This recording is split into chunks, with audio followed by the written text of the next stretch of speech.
Hey everyone, it is a beautiful day here in the city of Windsor. The sun is setting. It's a little chilly, but that's because fall is here. The leaves are blowing on the trees, which is just amazing here in front of my neighborhood. There's something also that's very, very fun that I never thought would happen in my lifetime.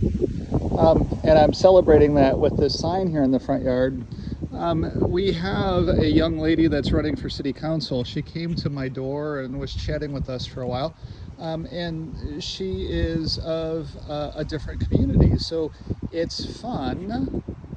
And I never thought that we would have in my lifetime openly gay and otherwise different people running for elections.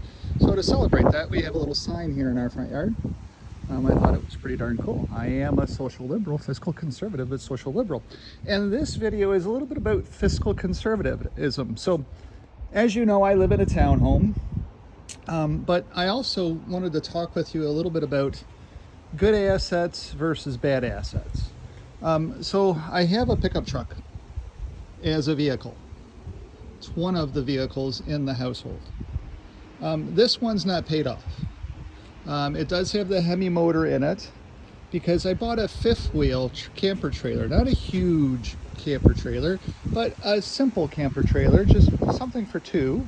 It's only 26 feet long. It's easy to be able to move, maneuver, and drive and all of that stuff. But I needed a bigger motored vehicle to be able to pull that fifth wheel. So these were being leased at the local Chrysler dealership, and I took the 3-year lease with no money down. The lease is $300 a month. So in my business pays that lease. It's not owned by me, and they don't depreciate. When I get done with this truck, it will have a really, really good reciprocal value on it, but I probably will buy it out. The reason for the buyout, possibly, is because I did need to put the fifth wheel hitch in there. So I did technically cut the frame up to be able to put my hitch in. I might end up trading it back in when the lease is up for something different. I don't know that part, but it's set up for everything that I need the truck to be able to do. The other thing is that in my appraisals business and in my estate settlement business, I need a truck as well because I go out and I clean out houses, and I need the hauling capacity. Having the fifth wheel hitch is good because I can always get a big trailer, but also having the lower hitch as well too is all good because I use that quite a bit as well to be able to pull a trailer if I'm cleaning out somebody's house. It just makes it easier, especially since I've got that hitch in the center of the pickup truck. That takes up some space. I could take that out, but it's a little heavy and I don't really want to take it out. So, but having the extra capacity, I can go get a U-Haul trailer, I can go do anything I need to do with this particular truck. I don't want to take it off the road or anything like that. I don't really drive it. It's going to be driven in the winter time.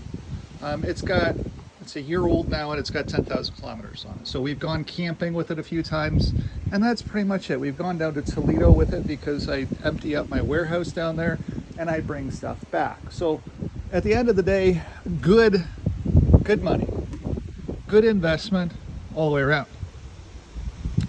Then to be able to kind of celebrate how I live my life spending money that I can afford to spend. And so the other car that's in the fleet is this one, which is a Fiat 500 Turbo. This is the one that I drive most of the time. I've always liked small cars, by the way.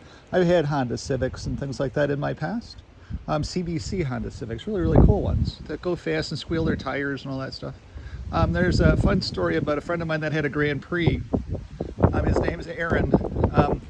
And his Grand Prix had broken down.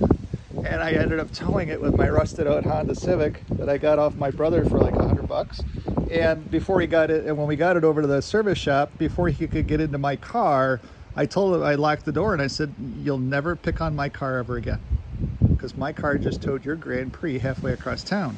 And he said, "Okay, fine, I'll never pick on your car again." And he never ever picked on my car again. But the Fiat 500, this is the turbo model, so it's got the extra horsepower, but it's not the Abarth model because the Abarth model has a different exhaust on it. And that exhaust note is really boom, boom, boom, boom, boom, boom, boom. And it's like driving the Tasmanian devil around.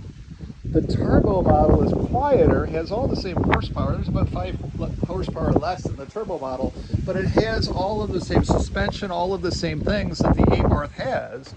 It just has about 5 horsepower less and less decoration and things. And I've always been that way. I prefer no decoration on a car rather than having all kinds of stickers on it telling people what the heck you're driving. Who cares what you're driving?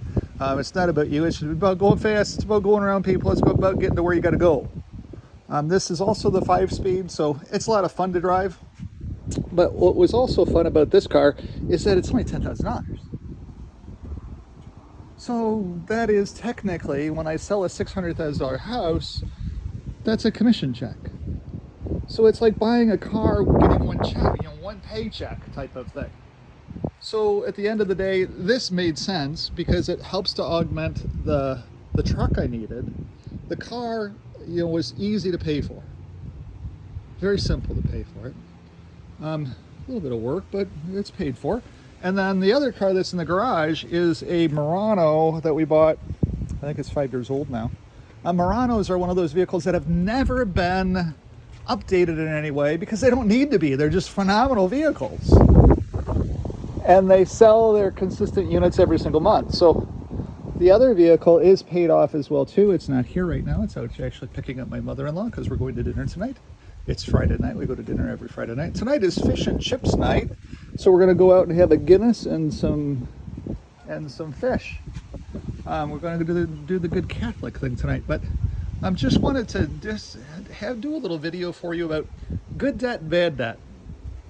Good debt is things that you need. Like everybody needs a house because a house shelters you from a storm, and that's why houses are so important. That's one of the things that a house does, is it shelters you from a storm. Now, whether you buy a $200,000 house that shelters you from a storm, or a $700,000 house, or a $1.7 million house that shelters you from a storm, it is still sheltering you from a storm. It's still providing you something called shelter, which has a value. What value you put on that shelter is up to you. And a house typically does not depreciate, it typically appreciates for the most part. Right now we've got a little bit of depreciation there. My house is appreciated from the $260,000 I paid for it. It has gone up to as high as $800,000 of value, but now it's back down to about $740,000 of value. It still has appreciated, and it still shelters me from the storm. So it works very well to be able to do what I need my house to do. And the cars do what I need the cars to do too. I could be driving other cars. I could be driving fancy things and all kinds of extra gears and things like that. But this does just as well for me. And it's the right message to send to my clients as well too. It's actually the right car to be driving around because it's easy to park. And it's a blast to drive as well too, so it's a lot of fun. But anyways, I just wanted to shoot this quick video while I'm waiting for my mother-in-law to get here so that we can go out to dinner, and talked with you a little bit about good debt, bad debt. Last thing about good debt, bad debt. Bad debt is consumer debt. You go and buy a pair of Nike tennis shoes. One, I don't know why anybody would go buy a pair of Nike tennis shoes, but if you wanted to go buy a pair of Nike tennis shoes and you went and bought a pair of Nike tennis shoes, I'm not going to fault you for that. But those Nike tennis shoes cost $270 some a pair now. That might not necessarily be good debt to put on your credit card. It might be that you should be saving up for that first.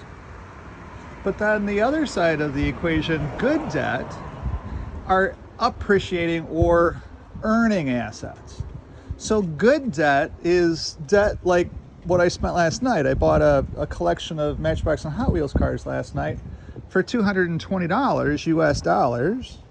To the conversion rate, it gets to be kind of expensive. But the cars I'm going to end up cataloging and reselling for somewhere around $440. So I technically will be making about 100% profit off of that purchase. So that's an appreciating purchase. It's a performing purchase, just like the truck is technically going to be, every time I hook a trailer, every time I use it in my estates business, every time I need it, it's appreciating for me because I'm earning something with it. I don't earn something with it every single day, but I can every single day if I wanted to. It gives me some different skill sets and tools to be able to use. So an appreciating asset might be in the real estate business, might be a Airbnb purchase. My nephew just went out and bought a cabin out in Kentucky. They call it Tucky. And they're going to be converting it into a rental cabin on Airbnb. And they specifically researched, they were looking for areas where not as many people have Airbnbs, and that they could get X number of dollars per day. It's on a beautiful lake with woods right there. You can go hunting, biking, camping, anything you want to do at their place. And it's not really a cabin, it's a house type of thing right on the water. And so they bought that. They actually live, you're going to love this, they live in a camper themselves. They sold their great big house and said, we don't want this debt stuff anymore either, Brian. And he's an engineer working in the refinery business. And so they have an appreciating asset now in a cabin in Kentucky that will be performing for them, will be making them money. So investing in appreciating assets or performing assets is actually a good thing. Spending what you can or what is logical to you on a house is another good thing. And avoiding just buying things to buy things is always a big challenge. It's always tempting to go into debt, and it's very, very, very hard to get out of debt. So it takes you 10 minutes to get into debt, it takes you 10 years to get out of it. And so I wanted to just do a little video here, standing out in front of my own house, about the concepts of good debt, bad debt, good cop, bad cop. And I hope that helps everybody to be able to understand a little bit more about the concept, what's good debt, what's bad debt. And it looks like my mother-in-law might be coming down the road here right now. So I will end this video and get ready for her. Thanks for watching. Enjoy your weekend. Have a great day.